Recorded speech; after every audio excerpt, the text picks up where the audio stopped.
गोपिकांना दिव्य आनंद प्राप्त होऊ लागला. आता भगवान एकटाच आहे, गोपिका भोवती नाचतायत, रासलीला होऊ लागले. दिव्य आनंद गोपिकांना प्राप्त होऊ लागला. याला मिलनानुराग म्हणतात. आधी काय होता? पूर्वानुराग. आता काय आहे? मिलनानुराग. देव भेटलेला आहे.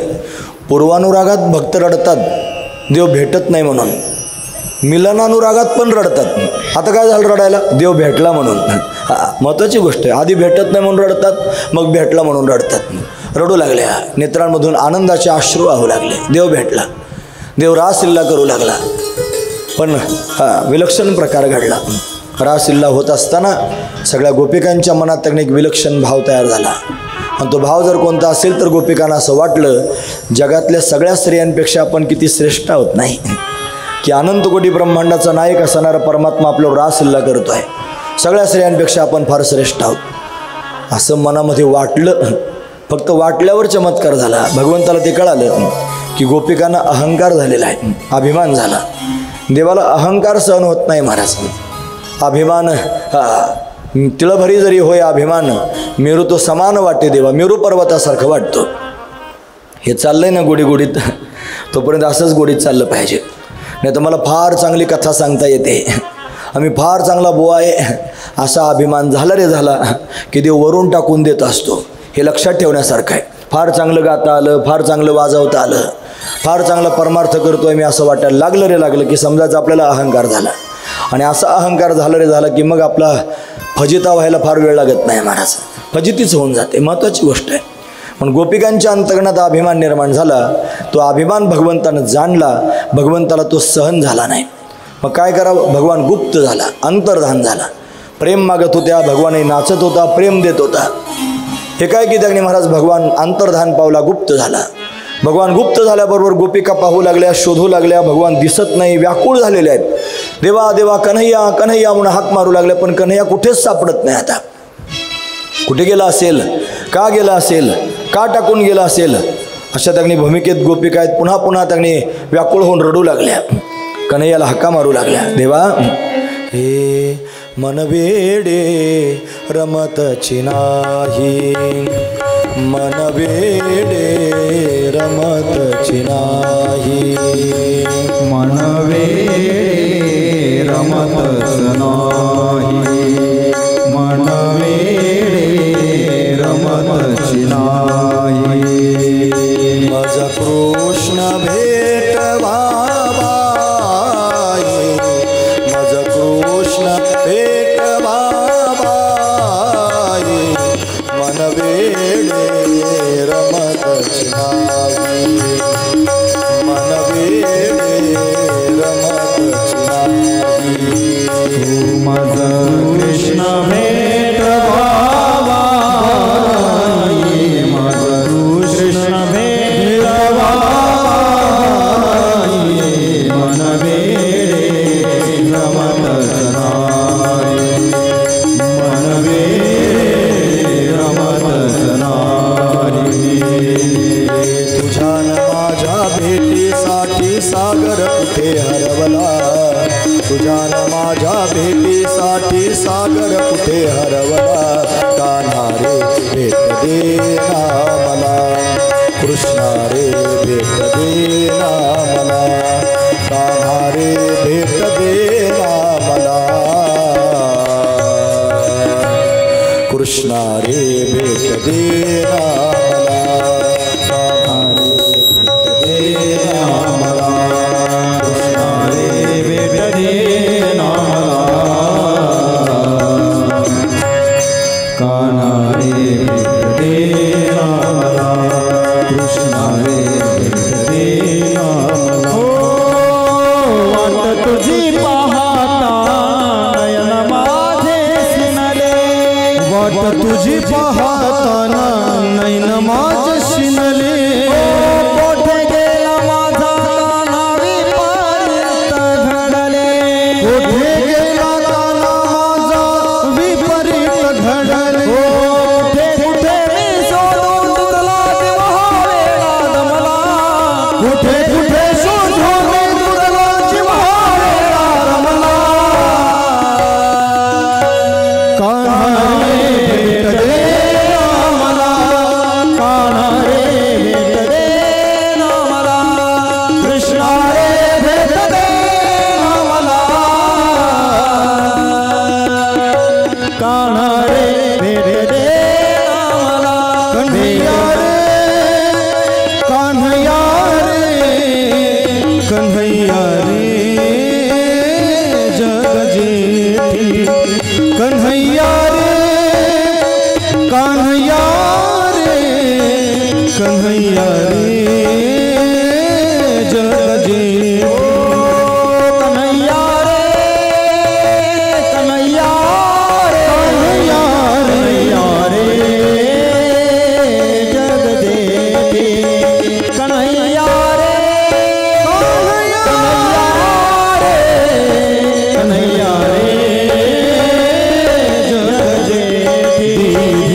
एक वेळा देई भेटी एक वेळा कन्हैया रे कन्हैया रे कन्हैया रे जग जेठी कन्हैया रे कन्हैया रे कन्हैया रे जग जेठी कन्हैया रे कन्हैया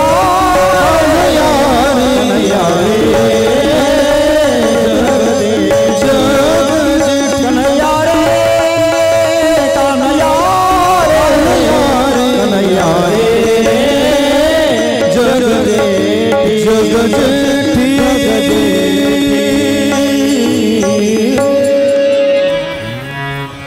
कन्हैया रे हे कन्हैया हे मुरलीधर का सोडून गेलास?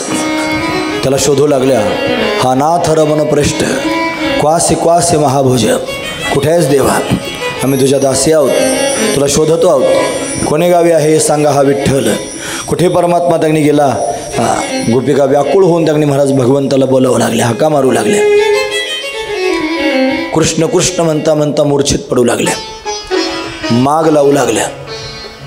शुदाशोध सुरू झाले. एकटाच गेला होता असं नाही, एका गोपीला बरोबर घेऊन गेला होता. दोघांच्या चरणचिन्ह त्यांनी दिसत होते. गोपिका कृष्ण कृष्ण म्हणून त्यांनी बेशुद्ध पडत होत्या, पुन्हा शुद्धीवर येत होत्या. काही गोपी कृष्णासारखीच लीला करायला लागल्या होत्या. तन्मनस्का तदास्लापा तदविचेष्टा तदात्मिका तदगुणा नैव गायंतो नात्मागाराने सस्मरो. एका गोपीने त्यांनी दुसऱ्या गोपीला पकडलं, जमिनीवर पाडलं. तिचं स्तनपान करू लागली. ती म्हणली, तू पुतना आहेस, मी कृष्ण आहे, तुला मारल्याशिवाय राहत नाही. एका गोपीने दुसऱ्या गोपीच्या डोक्यावरच पाय दिला. तिला म्हणली, तू कालिया महासर्प आहेस, आमच्या वृंदावनात थांबायचं नाही, चल चालता हो. कृष्णाचं चिंतन करता करता कृष्णमय झाल्या. एका गोपीनं आपली ओढणी उंच आकाशात धरली आणि बाकीच्या गोपिकांना म्हणू लागले, लवकर या, मी गोवर्धन धारण केलेलं आहे, माझ्या आश्रयाला या. देवाचं चिंतन करता करता देवमय झाल्या. एका गोपीनं दुसऱ्या गोपीच्या गळ्यात हात घातला. देहुडा चरण उभी राहिली. सर्व गोपींना म्हणू लागली, मी कृष्ण आहे, ही माझी राधा आहे, मी रासलीला करणार आहे, तुम्ही सर्वांनी लीलेमध्ये सहभागी व्हा.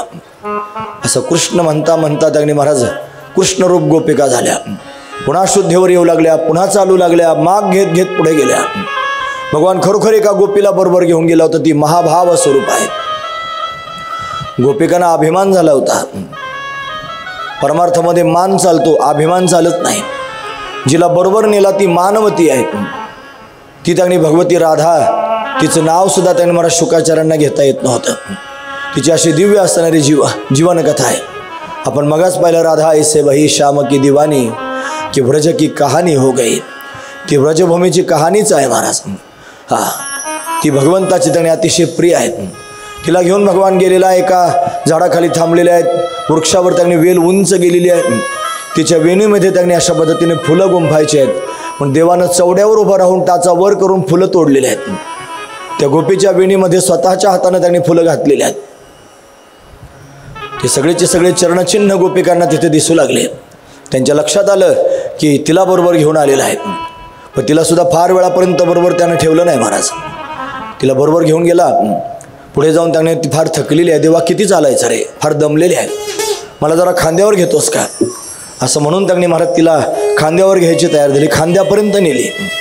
तिच्या मनात मान तयार झाला. ती म्हणते आहे, बाकीच्या सगळ्या गोपिकांना सोडून दिलं, मलाच एकटीला घेऊन आला आणि मला आता खांद्यावर घेतो आहे. एवढा विचार मनात आला. खांद्यापर्यंत नेलेल्या गोपीला तिथंच सोडून दिलं महाराज. धाडकन जमिनीवर पडलेली आहे आणि आता मात्र फार व्याकुळ झालेली आहे. तिची ती अवस्था काही विलक्षण आहे, पाहण्यासारखीच आहे. या गोपिकांना फक्त दाखवायचं होतं की महाभाव कशाला म्हणतात. ती व्याकुळ होऊन रडती आहे. कासावीस झाई या सगळ्या गोपी तिच्यापर्यंत जाऊन पोहोचलेल्या आहेत. ती म्हणत होती, हे जीवाची आ जीवा,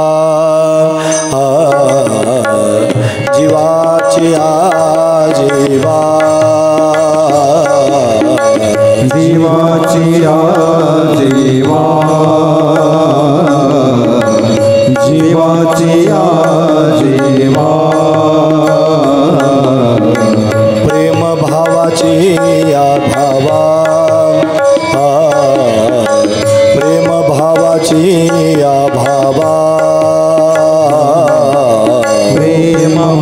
भावाची या भावा प्रेम भावाची या भावा तुझ वाचुनी केशवा तुझ वाचुनी केशवा तुझ वाचुनी केशवा तुझ वाचुनी केशवा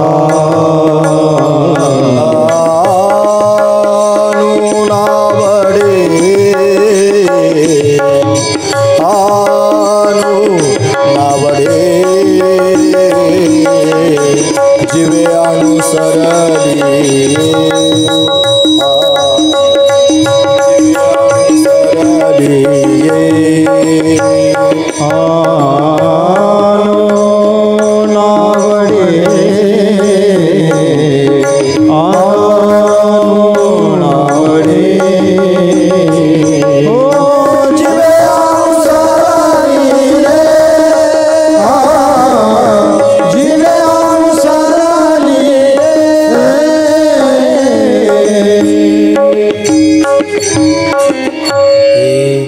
जीवाची आजीवा प्रेम भावाची या भावा तुझ वाचुनी केशवा आनु नावडे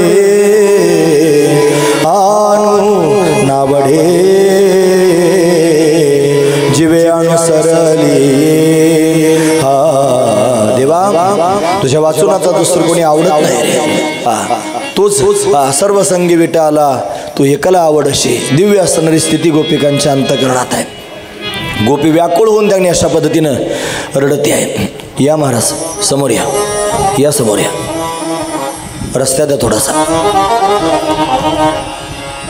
गोपी व्याकुळ होऊन भगवंताला त्यांनी हाक मारते आहे तिची ती अवस्था बाकीच्या सर्व गोपिकांनी पाहिली बाकी सर्व गोपी त्यांनी व्याकुळ झालेले आहेत त्या स्थितीला पाहून त्यांनी महाराज तिची फार दिव्य असणारी स्थिती आहे ती करुणामयी भगवती आहे तिला त्यांनी भक्ती कशाला म्हणतात हे जगाला दाखवून द्यायचं आहे तिला कधीच अभिमान होऊ शकत नाही महाराज अभिमान कधीच होणं शक्य नाही तिनं फक्त गोपिकांच्या समोर आदर्श त्यांनी प्रगट केलेला आहे आता सगळ्या गोपिका एकत्र झाल्या सगळ्या मिळून त्यांनी महाराज यमुनेच्या काठावर आल्या पुनः पुलिन मागत्य कालिंद्या कृष्ण भावना समवेता जगुकृष्ण तदागमन कांक्षिता भगवंताच्या आगमनाची अपेक्षा अंतकरणात ठेवून आणि यमुनेच्या काठावर पुन्हा एकदा गोपिका आल्या आणि सगळ्या मिळून भगवंताला हाका मारू लागल्या एक गीत गोपिकांनी गायलं महाराज त्या गीताला गोपीगीत असं म्हणतात संपूर्ण गोपीगीत म्हणण्या इतका त्यांनी आपल्याकडे वेळ नाही गोपिकांना विरह झालेला आहे याला विरहानुराग असं म्हणतात आधी सांगितला तो पूर्वानुराग नंतर सांगितला तो मिलनानुराग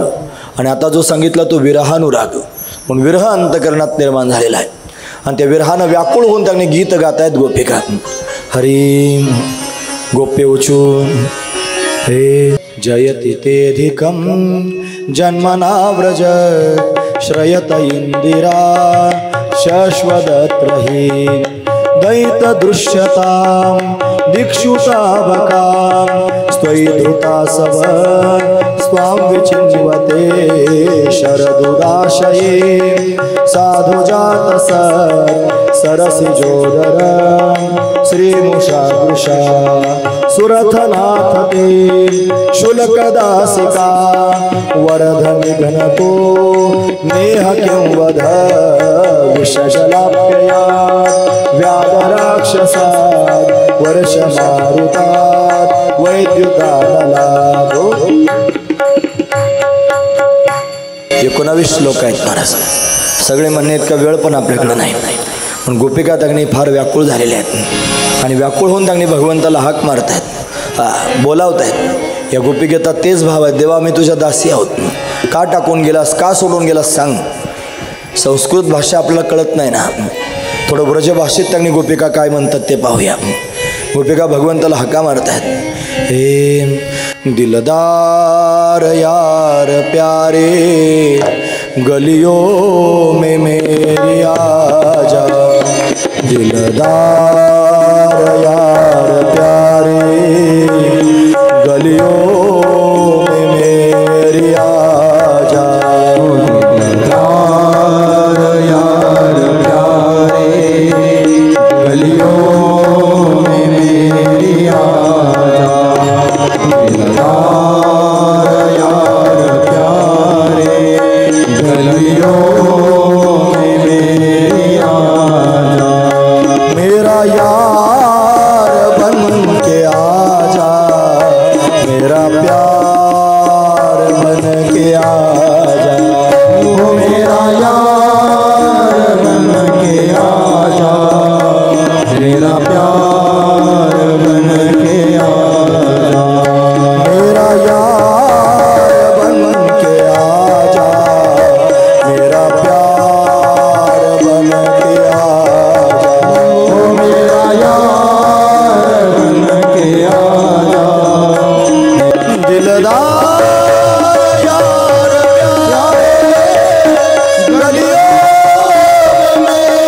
गलियों में मेरी आजा, मेरा यार बन के आजा। दिलदार यार प्यारे, गलियों में मेरी आजा। दिलदार यार प्यारे, गलियों में मेरी आजा। दिलदार यार प्यारे, गलियों में मेरी आजा। दिलदार यार प्यारे, गलियों में मेरी आजा। व्याकुळ होऊन गोपिका भगवंताला हक्का मारू लागल्या, तेव्हा धाव तुझ्या वाचून आता चैन पडत नाही, प्राण कुडीतून त्यांनी बाहेर पडत आहेत, एवढ्या वेदना होऊ लागल्या. हेम हं घनुवाजे गुणगुणा, वारा वाहेरून जुना, भवतारकू हा कान्हा वेगी भेटवा का. व्याकुळ स्थिती निर्माण झालेली आहे. चंदनाची चोळी माझे अंग अंग पोळी, सर्वांग त्यांनी जणू पोळताय अशी अवस्था निर्माण झालेली आहे. आणि गोपिकांची या स्थितीला पाहून भगवान प्रसन्न झाला. त्यांच्या नेत्रांमधून अश्रुधारा वाहू लागल्या. कान्हया रे जग जेठी, देई भेटी एक वेळा काय मोकलेले वनी, सावजानी वेढेले येथवरी होता संग, अंगे अंग लपविले, आतापर्यंत तुझा संग होता. आणि एकाएकी त्यांनी दिसेनासा झालास, का बरं असं. तू का म्हणे पाहिले मागे, एवढ्या वेगी अंतरला, एवढ्याच वेगात निघून गेला, मागं पाहिलं म्हणून. फक्त संसार मनात आला आणि म्हणून अशा पद्धतीने भगवान निघून गेला. आपण हे कशाकरिता ऐकायचं आहे. खरंच भगवान हवा असेल तर हे त्याने आपल्या जीवनामध्ये उतरवण्याचा प्रयत्न केला पाहिजे. भगवंताच्या कृपेशिवाय भगवंताचं प्रेमही प्राप्त होत नाही महाराज. पण संसाराकरिता जर परमार्थ मागे टाकला तर मग त्याने अनहित झाल्याशिवाय राहणार नाही. लक्षात ठेवण्यासारखा मुद्दा आहे. गोपिका व्याकुळ होऊन त्याने रडत आहेत. भगवंताने ते पाहिलं आणि त्या गोपिकांच्या मध्ये भगवान प्रत्यक्ष प्रगट झाला महाराज. तासाम आविर्भूत शौरी समयमान मुखांबुजा, पीतांबरधर सर्गवी, साक्षात मन्मथ मन्मथ. कामदेवाच्या मनाचं मंथन करणारा परमात्मा प्रत्यक्ष प्रगट झाला. मोर मुकुट बनसीवाला गोपिकांच्या समोर प्रत्यक्ष प्रगट आहे. अतिशय सुंदर दिसतो आहे महाराज. हे जरे की पगड़ी बांधे सुंदर आँखों वाला, कितना सुंदर लागे बिहारी, कितना लागे प्यारा. जरे की पगड़ी बांधे सुंदर आँखों वाला, कितना सुंदर लागे बिहारी, कितना लागे प्यारा. जरे की पगड़ी बांधे सुंदर आँखों वाला, कितना सुंदर लागे बिहारी, कितना लागे प्यारा. जरे की पगड़ी बांधे सुंदर आँखों वाला, कितना सुंदर लागे बिहारी, कितना लागे प्यारा. चंदा है सावरा, ये चंदा है सावरा, तारे कौन वाला, कितना सुंदर लागे बिहारी, कितना लागे प्यारा. कितना सुंदर लागे बिहारी, कितना लागे प्यारा. कितना सुंदर लागे बिहारी, कितना लागे प्यारा. कितना सुंदर लागे बिहारी, कितना लागे प्यारा.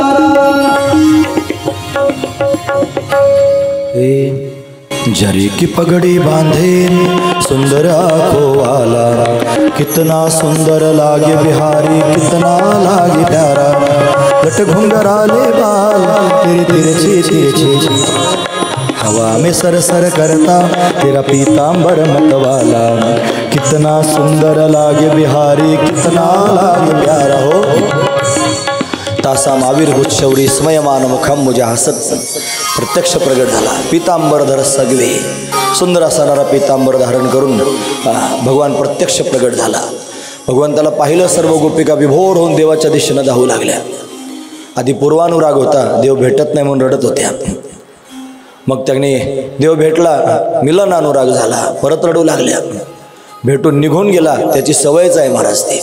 तो भेटतो निघून जातो आणि निघून गेल्यानंतर त्यांनी भयंकर वेदना अंतकरणाला होतात. गोपिका व्याकुळ झाल्या आणि आता पुन्हा त्यांनी गोपिकांच्या समोर प्रत्यक्ष प्रगट झाला. गोपिका सरसावल्या. कोणी त्याच्या चरणांना मिठी घातली, कोणी त्याचा हात आपल्या हातात घेतला, कोणी त्याच्या गळ्यात हात घातला. कोणी त्याच्याकडे रागानं पाहू लागलं, कोणी त्याच्याकडे हसून पाहू लागलं, कोणी त्याच्या मुखातला त्यांनी पानाचा विडा घेऊन चावू लागलं. एका गोपीनं त्यांनी आपला ओढणी जमिनीवर अंथरले. देवाला त्याच्यावर बसायला सांगितलं. भगवान बसला. सगळ्या गोपिकांनी गरडा घातला. अनेक गोपिका आहेत महाराज. वेदगर्भातल्या श्रुती आहेत 16,000. सगळ्याच्या सगळ्या श्रुती गोपिकांच्या रूपानं प्रगट झाल्या होत्या भगवंताच्या समोर. यज्ञपत्नी त्यांनी रासलीलेमध्ये सहभागी झाल्या होत्या. सर्वांना प्रवेश मिळाला होता. आणि आता गोपिका भगवंताला जाब विचारू लागला, देवा का गेला होता सांग. तुम्हाला कोण? मी. हो म्हणे तूच. का गेला होतास? नाही गेलोच नाही. अरे गेलो नाही म्हणतोस, दिसत तर नव्हतास. इथंच होतं म्हणला. तुमच्या अवतीभोवतीच होतं, अदृश्य झालं होतं. का अदृश्य झाला होतास? कशाकरता अदृश्य झाला होतास? काही नाही, मी पाहत होतो तुम्ही कशा रडत आहात. आता कशा रडत आहात पाहत होतो. कसा आहेस रे देवा? जगात अनेक प्रकारचे लोक आहेत. त्याच्यामध्ये वर्ग असा आहे, तो त्यांनी आपल्यावर जे प्रेम करतात त्यांच्यावरच प्रेम करतो, असा एक वर्ग समाजात आहे. अजून एक वर्ग आहे जो विनाकारण सगळ्यांवर प्रेम करतो. दुसरा वर्ग आहे. तिसरा वर्ग असा आहे जो कोणावरच प्रेम करीत नाही. जे कोणावरच प्रेम करीत नाही त्याच्या 4 प्रकार आहेत. एक आहे आत्माराम, मग स्वतःच्या मस्तीत मस्त आहेत. दुसरं आहे आप्तकाम, काम झालं बस प्रेम संपलं, आप्तकाम. तिसरं आहे अकृतज्ञ, म्हणजे कृतघ्न, केलेले उपकार न जाणणारा. आणि चौथा आहे गुरुद्रोही. गुरुद्रोही म्हणजे ज्याने आपल्यावर उपकार केला त्याच्यावर अपकार करणारा. असे 4 जे कोणावरच प्रेम करीत नाही त्याच्यात वर्ग आहेत महाराज. नेमका कशात मोडतोस सांग ना. तो नेमका कसा आहेस कळतच नाहीस देवा. देव म्हणला मी कोणत्याच वर्गात मोडत नाही, मी तुमचाच आहे. मी अखंड तुमच्यावर प्रेम करतो आहे. मला या सगळ्या गोष्टींमध्ये मोडू नका. मी तुमच्या जवळच आहे, उभाच आहे, कायम तुमच्याकडे पाहतो आहे. मला दिसत का नव्हतास? अदृश्य होऊन उभा होतो. का बरं अदृश्य झाला होतास?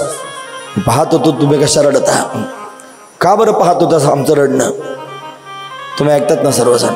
खरं सांगायला लागला. मला खरं सांगू का? आता त्याचं हे खरं आहे. तो म्हणलं मला ना माझ्याकरिता कोणीतरी रडलेलं फार आवडतं.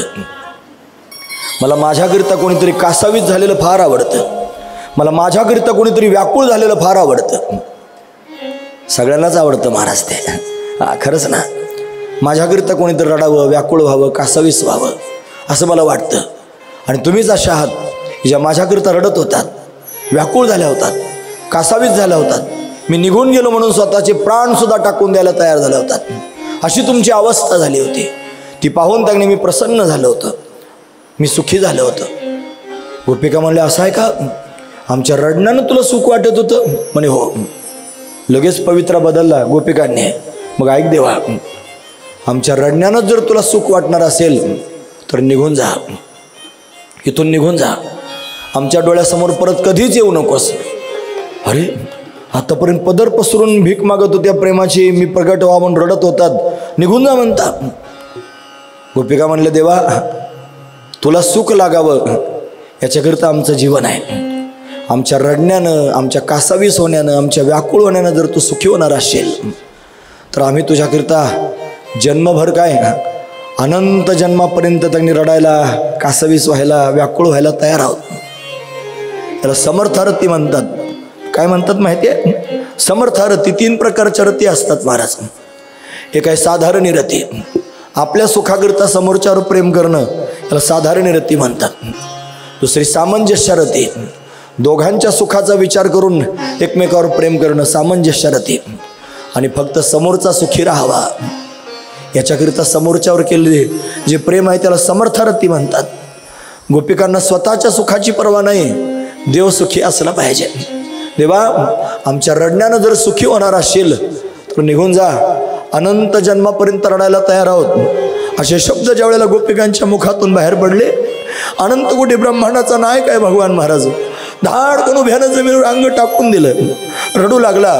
2 गुडघे जमिनीवर त्याने टेकवले आणि हात जोडून बोलू लागला, गोपिकांनो सगळं म्हणा, फक्त मला जा म्हणू नका, मला तुमच्या समोरून जा म्हणू नका. तुमच्याशिवाय या जगात मला दुसरं कोणी नाही. मोठे मोठे जपी तपी संन्यासी सर्व मी पाहिले, पण तुमच्यासारखं कोणी नाही. माझ्याकरिता सर्वस्व सोडून दिलंस, माझ्याकरिता पतीचा त्याग केला, सुताचा त्याग केलेला आहे. हे पतिसुताचा विसर पडला, पतीचा विसर पडला, मुलाचा विसर पडला, सगळ्या संसाराची दानादिन करून टाकली माझ्याकरिता. आणि एवढं प्रेम त्यांनी मला दिलं, तुमच्याशिवाय दुसऱ्या जगात कोणीच नाही. पदर पसरून त्यांनी महाराज ओंझळ करून त्यांनी भीक मागतोय प्रेमाची, मला प्रेम द्या. चित्र बदललं महाराज. आधी गोपी प्रेम मागत होत्या, आता देव प्रेम मागतोय. तेच प्रेम देवाला देऊ शकतात ज्यांच्या चित्तामध्ये देवाशिवाय दुसरं काहीच राहत नाही. आपल्या चित्तात संसार पण आहे, देव पण आहे. आपलं खरकट प्रेम देवापर्यंत जात नाही महाराज. आपण फार प्रेम देवाला देण्याचा प्रयत्न करतो, पण आपलं प्रेम परमात्म्यापर्यंत का पोहोचत नाही? त्याचं कारण आपल्या चित्तात फक्त देवच आहे असं नाही, देवा वाचून पण गबाळ आपल्या चित्तात गच्च भरलेला आहे. ज्या दिवशी देवा वाचून असणारं सगळं गबाळ बाजूला होईल, फक्त देवच आपल्या चित्तात राहील आणि देवाकरिता कासावीस होऊन ज्यावेळेला रडणं होईल त्यावेळेला भगवान आपलं प्रेम स्वीकारेल आणि त्या प्रेमानं संतुष्ट होईल. महाराज फार मोठी गोष्ट आहे. म्हणून अनंत कोटी ब्रह्मांडाचा नायक असणारा भगवान दोन गुडघे जमिनीवर टेकून प्रेम मागतोय.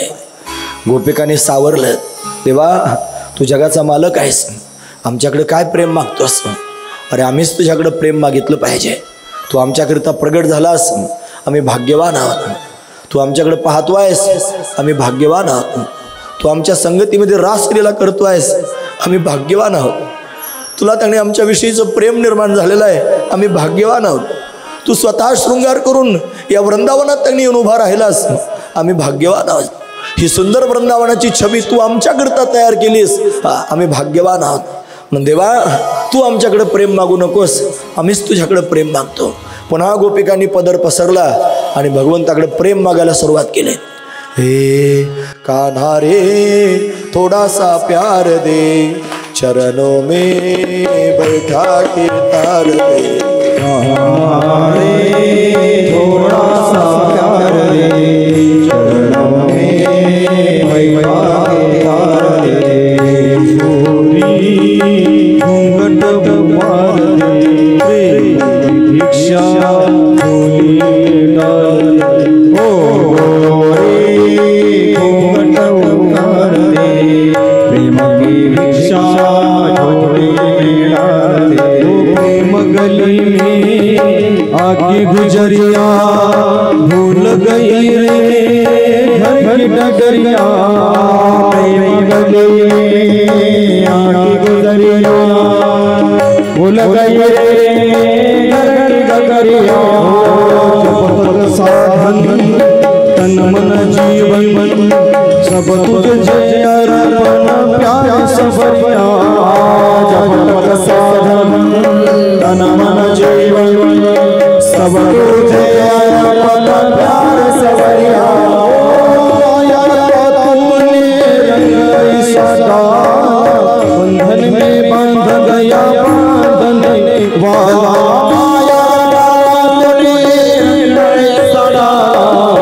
बंधन में बांध गया बांधने वाला.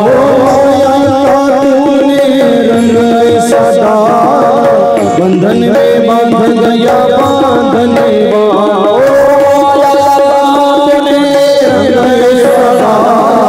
बंधन में बांध गया बांधने वाला.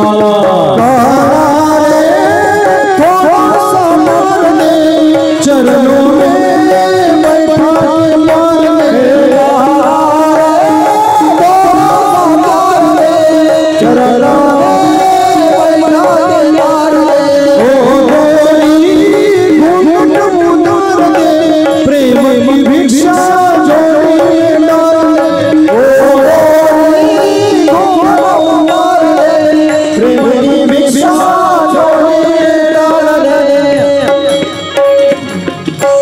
गोपिका भगवंताकडे प्रेम मागू लागल्या.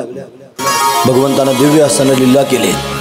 जेवढ्या गोपी भगवंताच्या समोर उभ्या होत्या भगवंतानं तेवढे रूप धारण केले. एक एक गवळण एक एक गोपाळ धरुणी नाचती रास मंडळ. महारास होऊ लागले. सगळ्या गोपिका त्यांनी भगवंताच्या अवतीभोवती आहेत. भगवान त्यांनी एक एक रूप धारण करून गोपिकांबरोबर खेळतोय, उड्या मारतोय, नाचतोय, गीत गातोय. महारास होऊ लागली आणि सर्व गोपींना फार आनंद झाला महाराज. आणि आनंद विभोर होऊन रासलीलेमध्ये सर्वजण त्यांनी सहभागी झालेले आहेत. भगवान आता महारास त्यांनी करू लागला. देवदेवता रासलीला पाहण्याकरिता येऊ लागला. सर्वजण त्यांनी भगवंताच्या छंदात नाचू लागले. आपणही त्या छंदात सहभागी होऊया आणि भगवंताच्या रासलीलेमध्ये सहभागी होऊया. राधे कृष्णा राधे कृष्णा कृष्णा कृष्णा राधे राधे राधे श्याम राधे श्यामा.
राधे कृष्णा कृष्ण कृष्ण राधे राधे